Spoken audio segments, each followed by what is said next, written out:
Welcome. My name is Monica Postel, and this is part 4 of our Quick Impact series called 5 Keys to Implementing a Successful Customer Service Strategy. In previous parts of the series, I've touched on the importance of intent and how understanding and acting from intent will inspire your team. And I've talked about the impact of empowering your team and ways to enable them, and the importance of providing the kind of training that prepares your team to deliver the intent of your strategy. During this webcast, I'm going to introduce the next key to success, one that if implemented will ensure your strategy takes hold and flourishes. The fourth key to implementing a successful customer service strategy is to monitor and give feedback. Let's focus on monitoring for just a second. Remember, the goal is to ensure that your customer service strategy takes hold, really becomes a part of the culture and is never ever considered a passing fancy.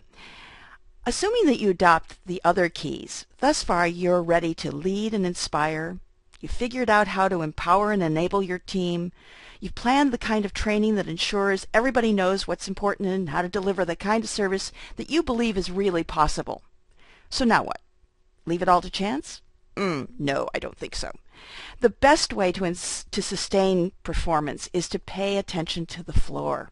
Observe what's going on, listen to the hum, monitor calls, review emails, so that you can identify behaviors to coach. To keep your customer service strategy thriving, spend time out on the floor. Ask questions like these. What was the most satisfying experience that you had this week? What was your favorite type of customer interaction? And you may notice that they don't always say the easy ones. Some people actually thrive on challenging calls and emails. This question also gives you insight into what motivates each agent. You can also ask something like, what are you hearing from your customers? And for additional insight into what will help them do a good job, you can say, what would you like to be able to do for customers that you're not able to do now? What inspires you to do your best work? And one of my favorites, what are you learning at work these days? These conversation starters will give you incredibly valuable first-hand information. Once you've observed and monitored, it makes absolutely no sense to keep those observations to yourself. It's time to give feedback. If you want to hear and see positive evidence of great customer service, praise it. When employees receive sincere, relevant praise on a regular basis, they begin to feel valued and supported by management. And when employees feel valued and supported, great things happen. You'll see employees become more dedicated to their work and more eager to meet the needs of the organization.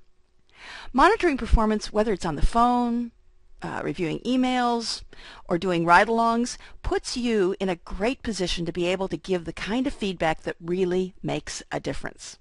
It puts you in a position to reinforce the wonderful things you hear, tweak the performance that could be a little bit better with a minor adjustment, and correct behaviors that are seriously in need of change.